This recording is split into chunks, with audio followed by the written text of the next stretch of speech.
안녕하세요. 반갑습니다. 지난주 수련회 잘 다녀왔습니다.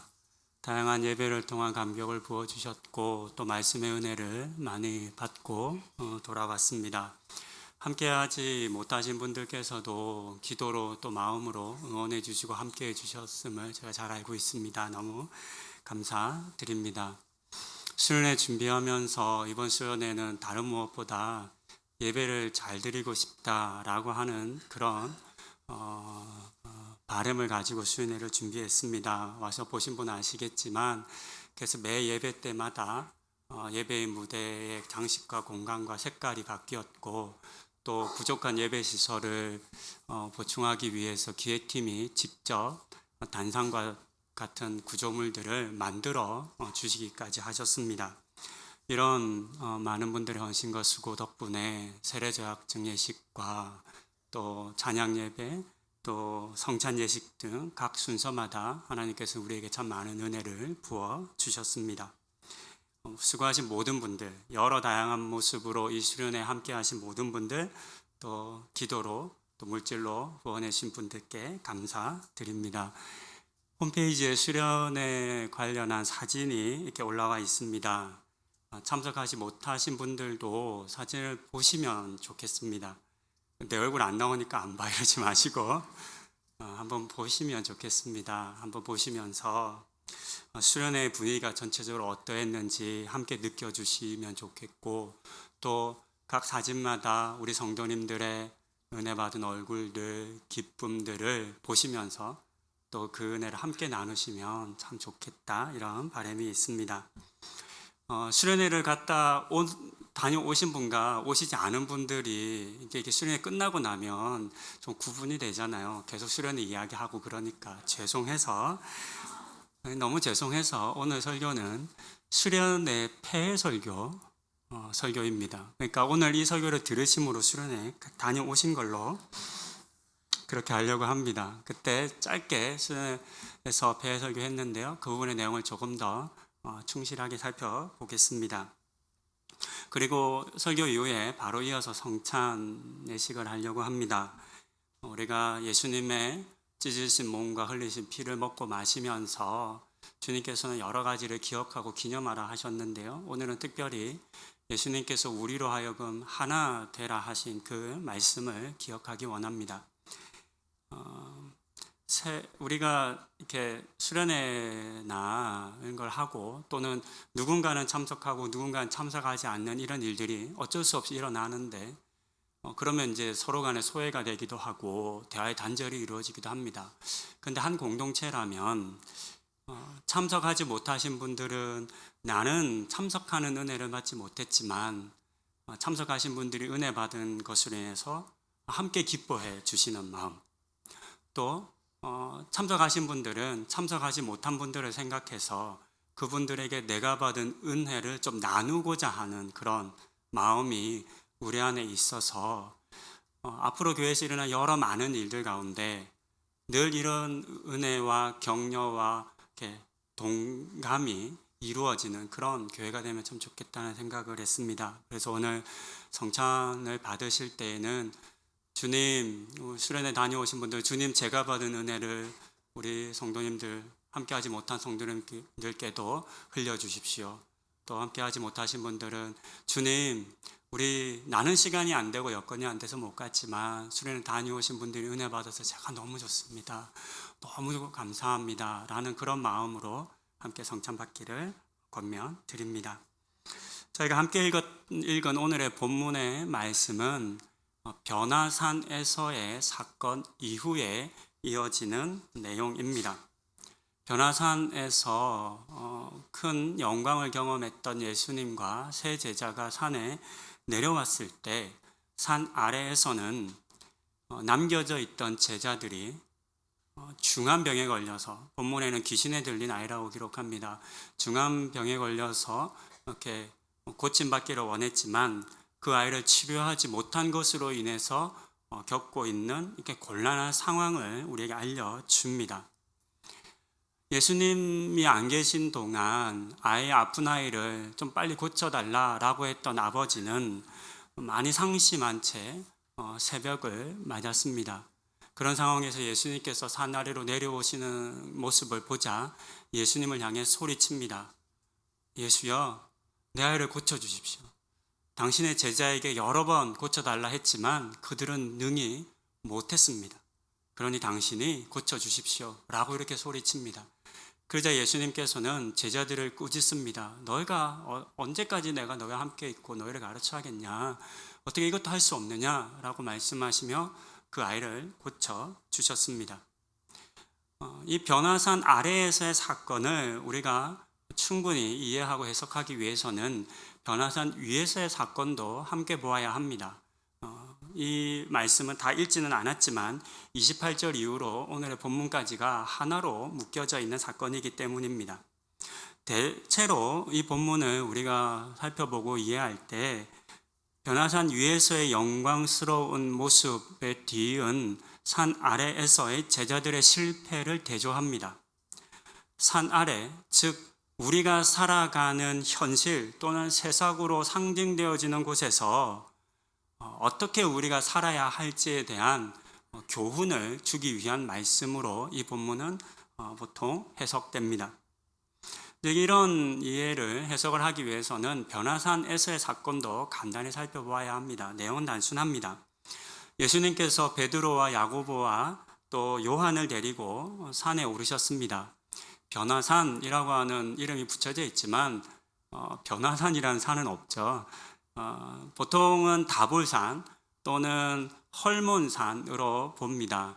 학자들은 헐몬산이 더 맞을 거라고 봅니다. 이제 다볼산이 도심지 가까이에 있기 때문에 오늘날 여러분들 이스라엘 성지순례 가시면 변화산이라고 하는 산으로 데려다 줄 텐데 다볼산으로 데려다 줄 겁니다. 그러나 신학적으로 보면 다볼산보다는 헐몬산이 더 맞는 곳으로 봅니다. 산에 오르셔서 기도하시는데 갑자기 예수님의 모습이 변화합니다. 옷이 휘어지고 광채가 나기 시작했고 용모가 변했다고 기록합니다. 그뿐이 아니라 모세와 엘리야라고 하는 구약의 두 인물이 나타나 예수님과 이야기를 하기 시작합니다. 그런데 그 모습 보다가 잠이 들었는지 아니면 깨서 보았는지 모르겠지만 깊이 졸던 제자들이 그때 갑자기 깨어나고 예수님을 비롯한 두 사람을 보고 난 후에 이렇게 제안을 합니다. 주님, 여기 있는 게 너무 좋습니다. 그러니까 초막 셋을 지읍시다. 예수님, 모세, 엘리야 각각 한 명씩 초막 짓고 우리가 여기 삽시다 라고 하는 엉뚱한 말을 합니다. 그러자 하나님께서 구름 속에서 말씀을 들려주십니다. 이는 내 아들이다. 사랑하는 아들이다. 너희는 그의 말을 들어야 한다 라고 명령해 주시는 장면으로 이제 끝이 납니다. 이것이 변화산 위에서의 사건입니다. 그 사건 다음 날 이제 밤이 지나고 새벽에 내려와서 일어난 사건이 오늘 제가 함께 읽은 본문의 사건입니다. 산 위는 대체적으로 영광의 장소로 또 산 아래는 실패의 장소로 이 본문은 대조됩니다. 동시에 산 위에서의 영광을 맛본 제자와 산 아래에서 무능력한 제자가 비교됩니다. 근데 조금 더 자세히 살펴보면 제자들에 대한 이러한 비교가 오류가 있다는 것을 알 수 있습니다. 산 위에 있는 제자들이 영광을 맛보긴 했지만 그 제자들이 영광스러워진 것은 아니기 때문입니다. 그 산 위에 있던 제자들이 영광스러워졌고 능력이 있었는데 산 아래의 제자들이 능력이 없는 것이 아니라는 겁니다. 산 위의 제자들의 모습은 영광과는 거리가 멉니다. 9장 32절 상반절은 이렇게 기록합니다. 베드로와 함께 있는 자들이 깊이 졸다가 잤다는 겁니다. 아니, 이런 놀라운 상황 속에서도 이들은 잤습니다. 이 모습이 나중에 겟세마네 동산에도 그대로 이어지죠. 그곳에서 예수님 기도하실 때 3번에 걸쳐 기도하실 때 제자들은 졸고 있었습니다. 이어지는 33절 하반절입니다. 자기가 하는 말을 자기도 알지 못하더라. 제자들에 대한 평가입니다. 무슨 말을 하는지조차 모르고 있는 존재 상태라는 겁니다. 초막 짓자는 그 말에 대한 성경의 해석입니다. 이건 무슨 의미냐면 예수님께서 모세와 또 엘리야와 함께 한 대화는 자신의 십자가 죽음에 대한 대화입니다. 즉 주님께서는 이제 마지막 선택을 앞두고 그 결단을 하는 그런 순간인 겁니다. 이제 주님께서는 이 산에서 예루살렘이라고 하는 다른 산으로 올라가셔야 합니다. 변화산에서 내려오신 다음에 다시 오를 산은 십자가 죽음이 기다리고 있는 예루살렘이라는 산입니다. 그래서 이 변화산의 모습은 변화산과 예루살렘 산을 비교해 보면 굉장히 우리에게 많은 의미를 줍니다. 이 설교는 다음에 한번 기회를 잡아 하도록 하겠습니다. 이런 상황에서 예수님을 향해서 여기가 좋으니 내려가지 말고 여기 집 짓고 삽시다 라고 하는 제안은 예수님 십자가 지지 마십시오. 왜 그 고생하십니까? 그냥 여기 우리끼리 삽시다 라고 하는 말의 의미입니다. 예수님의 십자가 사건을 막고 방해하는 것입니다. 그것을 알지 못했다는 의미입니다. 이처럼 산 위에서의 제자들은 영광스럽게 변했거나 뭔가 특별한 능력을 새롭게 받은 것이 아니었습니다. 깨어있지도 않았습니다. 예수님이 무슨 말씀을 하는지 귀담아 듣지도 못했습니다. 오히려 예수님의 십자가 사역을 막으려 할 정도였습니다. 그렇다면 산 위에서와 산 아래에서의 제자들은 아무런 변화가 없었다고 말하는 것이 더 정확할 것입니다. 여기서 우리는 예수님과 우리가 함께 있다고 해서 예수님의 영광을 우리가 본다고 해서 내가 변한다거나 내가 영광스럽게 되는 것은 아니라는 사실을 발견해야 합니다. 예수님의 영광스러운 변모를 보면서 우리는 쉽게 착각할 수 있습니다. 나도 영광스러워졌겠지. 수련회 설교 때에는 탄광의 비유를 말씀드렸습니다. 탄광에 갔다 온 사람의 얼굴을 보면 멀쩡한 사람이 얼굴을 막 닦고 이럴 겁니다. 왜냐하면 탄광에 다녀온 사람은 얼굴에 껌댕이가 묻어 있을 거잖아요. 거울이 없다면 그 사람을 보고 나를 알게 될 것이고, 반대로 탄광에서 온 사람이 앞에 멀쩡한 사람 보면서 자기는 깨끗한 줄 알 겁니다. 마치 이런 것처럼 나는 변하지 않았는데 예수님의 변화된 영광의 모습을 보며 마치 내가 변한 것처럼 우리는 착각하며 살 수 있습니다. 수련회나 기도회 등에서 은혜를 받았다고 느끼거나 설교나 강의를 통해서 큰 깨달음을 얻었다라고 생각할 때에도 이와 같은 착각은 쉽게 일어납니다. 그때 받은 은혜와 깨달음이 크고 감사한 일입니다.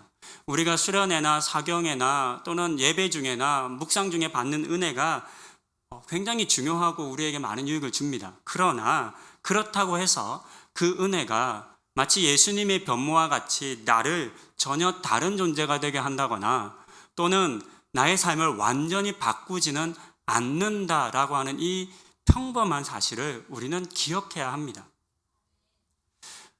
우리가 받은 은혜, 우리가 누린 수련회나 또는 여러 모임들을 통해서 말씀을 통해서 누린 은혜는 하나님이 우리에게 맛보여 주신 겁니다. 내가 변해서 내가 뭔가를 해서 얻어낸 것이 아닙니다. 이 사실을 기억하지 못한 채 마치 나에게 큰 능력이 생긴 것처럼 내 힘으로 이 세상을 이제 산안에 내려가서도 충분히 살 수 있을 것처럼 생각하면 우리는 오늘 본문에서 산 아래에서 철저히 자신의 힘을 의지하고 이 병을 치료하려 했다가 실패를 맛본 제자들과 같이 될 것입니다. 그렇다면 우리는 산 아래에서 어떻게 살아야 할까요? 우리가 받은 그 은혜를 어떻게 지속하며 누리며 살아야 할까요? 그 답을 두 본문에서 좀 찾아보려 합니다. 첫 번째는 산 위의 본문이고 두 번째는 산 아래의 본문입니다. 9장 35절입니다. 구름 속에서 소리가 나서 이르되 이는 나의 아들 곧 택함을 받은 자니 너희는 그의 말을 들으라 하고, 산 위에서 주신 말씀은 예수님의 말씀을 들으라는 것입니다. 변화산에서의 사건을 보면 이 사건이 전체적으로 시각에 의존하고 있는 사건인 걸 우리가 알 수 있습니다. 그렇죠? 변화산에서 일어난 사건은 마지막 음성, 하나님 구름 속에서 소리가 들리기 이전까지는 모든 게 시각적 감각입니다. 산에 올라갔고 예수님의 변화된 용모를 보고 모세도 보고 엘리야도 보고 그러면서 그 제자들이 그 시각에 의존하여서 자신들이 무슨 말을 하는지조차 모르는 말을 이렇게 하고 있는 겁니다. 근데 하나님께서 그런 제자들을 향해서 너희가 보고 있는 그 시각이 아닌 예수님으로 말미암아 선포되어지는 말씀을 들으라고 우리에게 권면하는 겁니다. 시각은 우리를 속입니다. 시각은 우리를 착각하게 만듭니다. 마치 우리가 특별한 존재가 된 것처럼, 내가 짧은 순간 맛보고 누린 이 은혜와 이 감격이 영원할 것처럼, 나의 것인 것처럼 우리를 속이는 겁니다. 하지만 하나님께서 분명히 말씀하십니다. 그때조차도 우리가 놓치지 않아야 할 것, 우리가 붙잡아야 할 것은 우리의 귀를 열어 예수님의 말씀을 듣는 것이라 말씀하셨습니다. 산 아래에서의 본문은 저희가 이 사건과 병행 본문으로 적혀진 마가복음 9장 28절과 29절을 봅니다. 집에 들어가심에 제자들이 조용히 묻자오되 우리는 어찌하여 능히 그 귀신을 쫓아내지 못하였나이까? 이르시되 기도 외에 다른 것으로는 이런 종류가 나갈 수 없느니라 하시니라. 산 아래에서 제자들이 실패한 이후에 예수님께 묻습니다. 우리는 왜 못했습니까? 그래서 예수님께서 얘기하시는 겁니다. 기도하지 않았기 때문이다. 예수님의 말씀을 듣는 것과 기도는 우리가 이 세상을 살아가기 위해서 필요한 가장 중요한 명령입니다. 본질적으로 듣는 것과 기도는 동일한 행위입니다. 듣는 것과 기도가 다르지 않습니다. 기도는 내 뜻과 생각과 방법을 내려놓고 하나님에게 묻고 하나님의 말씀을 듣고 그것을 행하기 위해서 하는 행위입니다. 그렇기 때문에 기도는 듣는 행위입니다. 만약 우리가 하나님의 뜻에 관심이 없다면 하나님께서 무슨 말씀을 하시든 상관하지 않고 그냥 내 맘대로 산다면 우리는 기도할 이유가 없습니다. 들을 이유도 없습니다. 당연히 묻지 않겠죠. 도움을 받고 싶어서 우리 힘으로는 어렵기 때문에 우리는 어떻게 해야 되는지를 묻고 또 알려달라고 기도합니다. 그리고 기도하고 우리는 듣습니다. 그러니까 듣는 것 그리고 기도하는 것은 같다는 것을 알 수 있습니다. 수련회나 우리가 지난주에 썼던 수련회나 또는 교회에서 사교연을 하거나 이런 예배를 드리거나 여러분들께서 개인적으로 묵상을 하거나 하면서 마치 변화산에서 영광스럽게 변모된 주님을 보는 것과 같은 경험을 하게 합니다. 수련회가 갖는 은혜가 있습니다.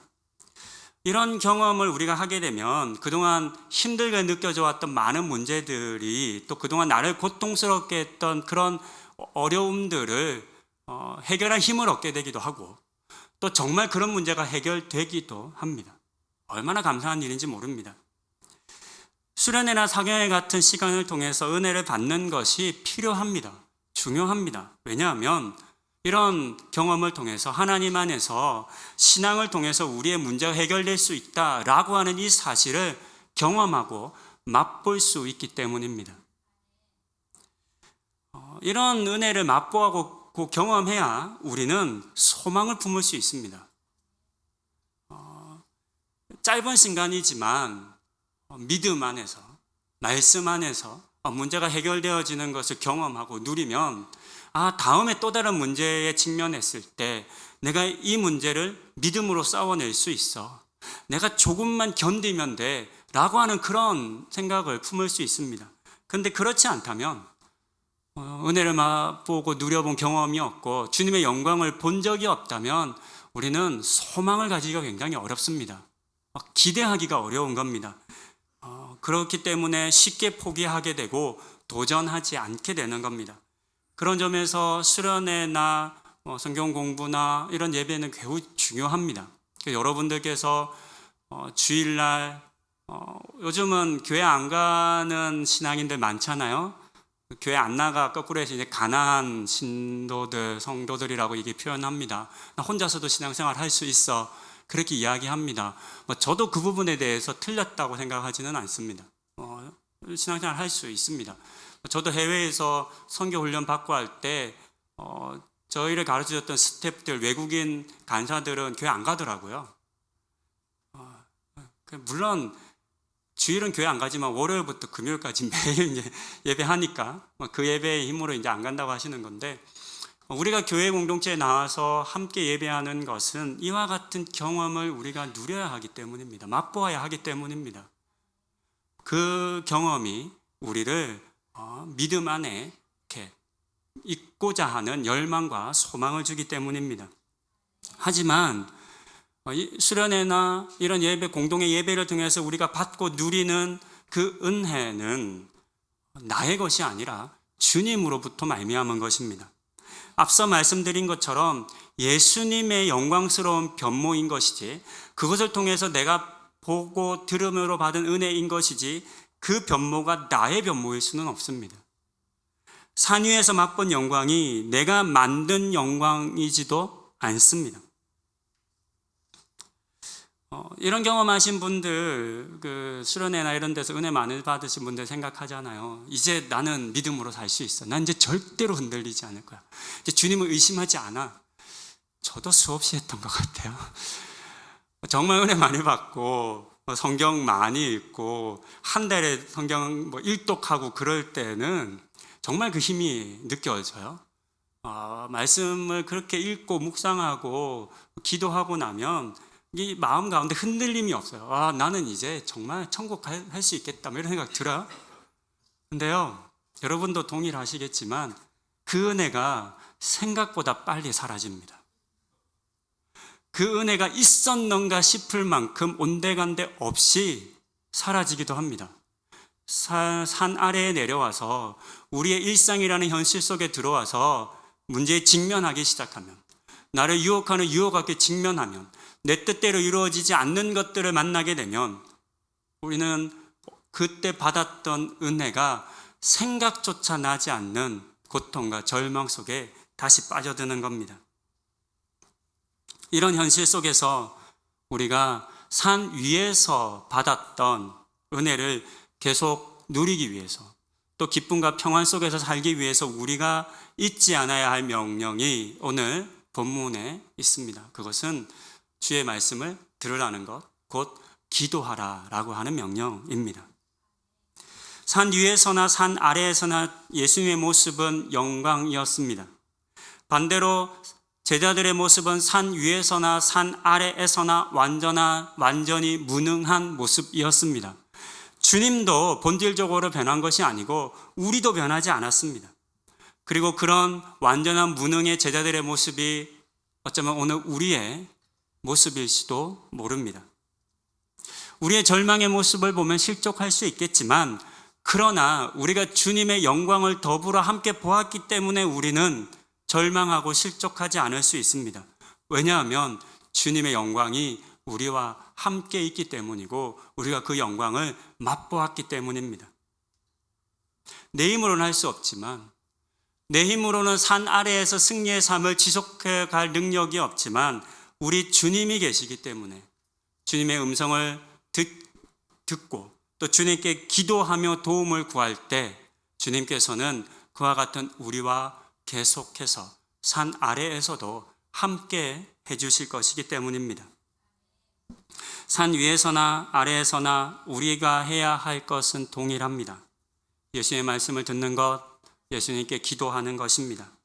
우리가 그렇게 듣고 기도할 때 주님께서는 반드시 우리에게 말씀하여 주실 것이며 우리의 기도에 선하게 응답하여 주실 것입니다.